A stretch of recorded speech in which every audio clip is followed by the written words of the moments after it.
Aquarius, welcome, welcome. Tingnan natin kung anong mensahe sa'yo. Be open-minded po, hindi po halos lahat makaresonate.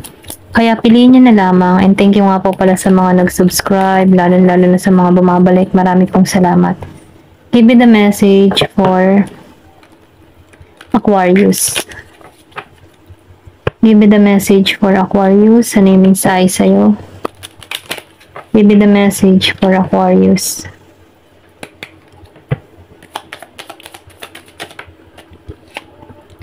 Meron ka ditong key. Mice. Give me the message. Meron kang fox. May fox. Excuse me po. Meron dito na man. Okay? Yung iba sa inyo, no, meron ka ditong tao nagkakaroon ng interest sa'yo. Okay? Matured na to. Meron ditong 35 pataas, okay? Kumbaga itong tao nito ay pwedeng kilala mo na to, pero nakikita ko dito na yung pagmamahal, ano, attract to sa'yo, or pwede rin na meron tong nararamdaman na, or masidhing nararamdaman sa'yo, or pwede rin kadiling mo na to ngayon, okay? Dito lang yung nakikita ko. Meron ditong pinanganak ng 28. Kumbaga na yung crown chakra ng tao nito, sa'yo nakatuon, okay? Kumaga, nafe-feel ng tao nito na ikaw yung the one para sa kanya. Ayan, nakikitaan ko to ng matagumpay na tao, okay? Pero ganun pa man, ano, ingat ka pa rin kasi meron pa rin dito na sneaky energy. Kumbaga, meron dito nagmamatsyag, nag-i-stalk. Dun sa iba, no, meron nag-i-stalk sa'yo dito. Meron ako nakikita dito nagkaroon ng separation sa iba, okay? Kumbaga, nagkaroon dito ng hiwalayan. Pero ganun pa man, nakikitaan ko rin dito na may magbubukas na oportunidad sa iba. Ito rin nakita ko. Sabihin natin trabaho, travel, okay? Love, okay? Kumbaga, no, nag-iintay to. Oportunidad na to. Kumbaga, magbubukas sa'yo. Kumbaga, nasa iyo yung susi, nasa iyo yung pagkilos. Kung tatanggapin mo itong mga oportunidad na darating sa'yo. Ito lang yung nakikita ko. Meron ditong year of the rat. Pero ganun pa man, ano, pinag-iingat ka dito sa mga ikukwento mo, okay? Meron dito nagmamatsyag. Pwede rin sabihin nagmamatsyag to dahil nagiging maganda yung buhay mo, okay? Or nagiging maganda yung ayos ng love life mo. Ito yung nakakaramdam ng inggit. So, ingat ka pa rin sa pagkakatiwalaan mo sa mga sasabihin mo ng information na yan. Kasi meron dito nagmamatsyag. Give me the message. Ano pa yung mensahe? Meron ditong ring. So, nakikita ko dito, meron ditong proposal sa iba, okay? Pwede yung ito, okay? May kukontak ka dito, meron ka nakakausap, may nanliligaw sa'yo. Gusto na nito ng family. Dito, no, meron kang regalong marireceive dito. Pwede rin business offer, business proposal. Ito lang yung nakikita ko. Or pwede rin sabihin, meron ditong oportunidad kasi meron ditong susi. Pero ganun pa man, ano, nakikita ko rin dito, marami kang pagsubok na kinaharap, marami kang nararanasang kabigatan or pwede rin na-experience sa buhay, ano, na kung saan, ano, kumaga, andun ka sa point na nagninilay-nilay ka na, yung matipa na, hay, ang dami kong mga pagsubok na kinakaharap pero nalalampasan at andito pa rin ako at naninindigan. Ganun yung energy mo, no? Kumbaga, nininilay-nilay mo yung mga nangyayari sa'yo sa nakaraan pero nakatayo ka pa rin. Kumbaga, nakakasurvive at nakakasurvive ka din. Kahit mahirap yung sitwasyon mo, kahit marami kang responsibilidad, nakatayo ka pa rin. Ito lang yung nakikita ko. Dahil dito, no, may blessing na parating sa'yo. Give me the message. Ano pa yung mensahe? So, meron ditong child. Yung iba sa inyo bibiyayaan ng anak. Okay? Kung ikaw man dito ay single or yung bang tipo na sa single, ano, yung iba sa inyo single mother or pwede rin sabihin na kung ikaw man ay naghahanap na magkaroon ng baby, kung bumubuo kayo pero hindi pa rin mabuo-buo, meron ditong baby na parating. Ito lang yung nakikita ko dito. And then yung iba naman single mother, single father, or pwede rin sabihin meron ditong byuda na nagkakaroon ng interest sa'yo, meron tong anak. Okay? Ito lang yung nakikita ko, meron ditong anak. Or pwede rin ikaw byuda ka, may anak ka. Okay? Pero ganun pa man, may proposal sa'yo dito, okay? Meron ditong ikakasal. Give me the message, ano pa yung mensahe? Home, okay? Meron ditong lilipat ng lugar yung iba sa inyo, or pwede rin sabihin humihiling ka dito na magkaroon ng bahay. Meron dito bahay, or pwede rin sabihin meron ditong patungo sa bahay mo, okay? Merong proposal. Pero ganun pa man, nafe-feel ko dito yung divine timing, okay? Meron ditong bahay. Nafe-feel ko dito nagpaplano ka magkabahay, or nagpapagawa ka ng bahay, or lipat bahay, okay? Ito lang nakikita ko, may paglipat ng bahay. Give me the message. Ano pa yung mensahe? Meron ditong pinanganak ng 23, 14, 28, 25, 15, 13, and 4. Meron 33 years old, 28 years old, and 25 years old. Okay? Meron ding 23. Give me the message. Ano pa yung mensahe?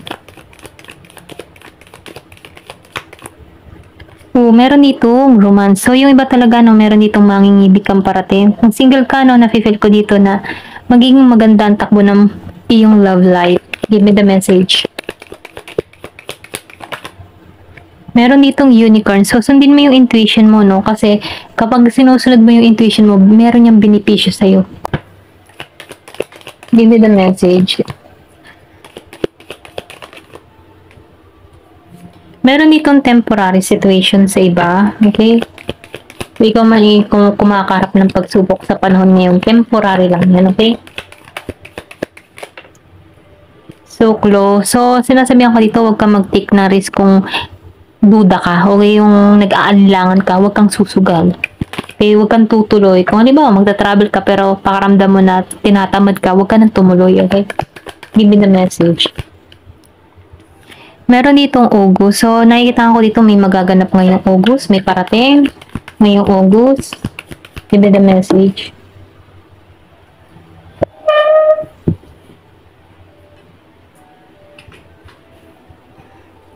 Meron ditong skull. So, nakikita ko dito, meron kang mga matutuklasan. Doon sa iba, no, meron kang matutuklasan na yung bang tipo na may matutuklasan ka dito na ikabibigat ng iyong damdamin, okay? Kumbaga, nasasaktan ka kasi sa mga natuklasan mo. Ayan. Pwedeng meron kang makita or meron kang lihim na natuklasan na na-disappoint ka, nabagabag ka, natakot ka, or pwedeng sabihin na nasaktan ka, okay? Pwedeng may matuklasan ka dito eh. Ayan. Bull. So, yung iba naman sa inyo, sinasabihan ko dito, no? Pwedeng may matutuklasan ka dito eh. Yung iba sa inyo, no? Pwedeng meron kang kaibigan na nagtaksil sa'yo, o or kapartner na nagtaksil sa'yo, kapatid na nagtaksil sa'yo, na nasaktan ka dito. Pero ganun pa man, no? Sinasabihan ko dito, huwag ka nang babalik, okay?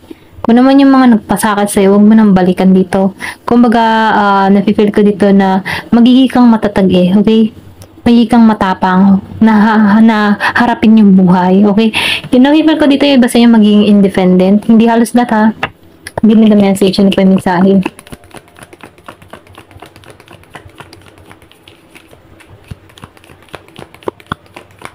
Kasi nakikita ko dito, meron ditong tao, then sneaky. So, I think meron ditong something, pwedeng third party, or meron ditong cheating na nagaganap sa iba, na ikagugulat mo na bakit nagawa sa'yo to, okay? Kumbaga, hindi mo akalain magagawa ng pinagkakatiwalaan mong tao. Ayan. Give me the message, ano pa yung mensahe. Pwedeng malapit to sa'yo, best friend mo, or pwede rin sabihin na malapit sa puso mo, okay? Meron ditong ladder. So, nakikita ko dito na aakyatin mo yung tagumpay. Yan, may pag-akyat ka ng tagumpay dito. At magtatagumpay ka. Ayan, give me the message.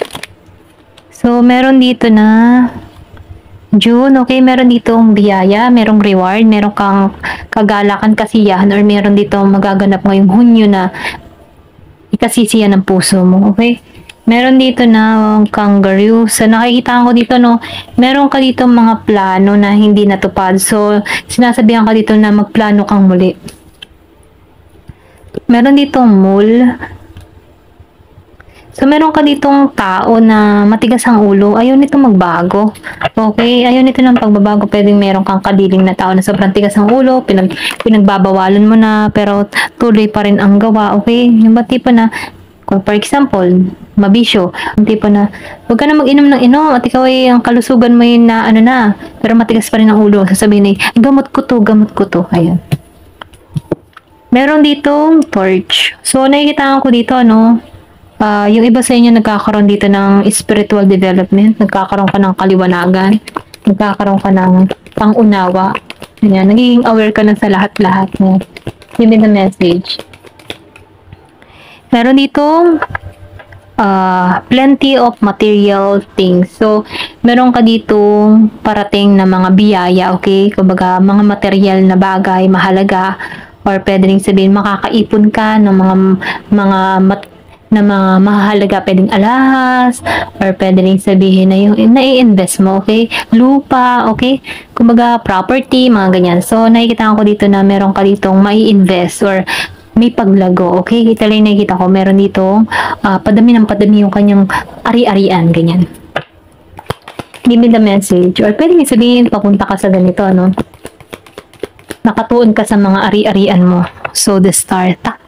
Ayan, pasensya na, utan ako, tagumpay, okay? May tagumpay na naghihintay sa'yo dito, okay?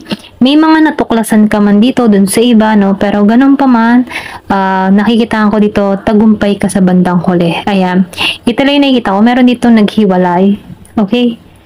Yung iba sa inyo, merong naghiwalay dito, meron ka natuklasan na nagpabigat sa iyong kalooban, okay? Ayan, ikaw yung susi para pakawalan to. Ito lang yung nakikita ko, meron ka dito natuklasan. Yung iba sa inyo, no, malapit sa puso mo, okay? Meron ditong naging traitor sa'yo kung bakit nagkahiwalay kayo dito. Ito lang yung nakita ko. Meron separation nangyari, naganap. Ayan. Ito yung mensahe sa'yo, magtatagumpay ka. Okay? Aakyatin mo ang tagumpay. Yung iba sa inyo, maybe,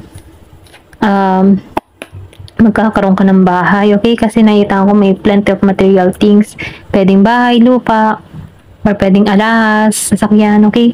Meron kang maiipon, may pupundar, okay? Pwedeng nagsisimula na to nitong Hunyo, okay? May blessing na nangyayari sa'yo na hindi mo akalain na nare-receive mo, okay? Ito lang yung nakikita ko. Thank you for watching and love and peace.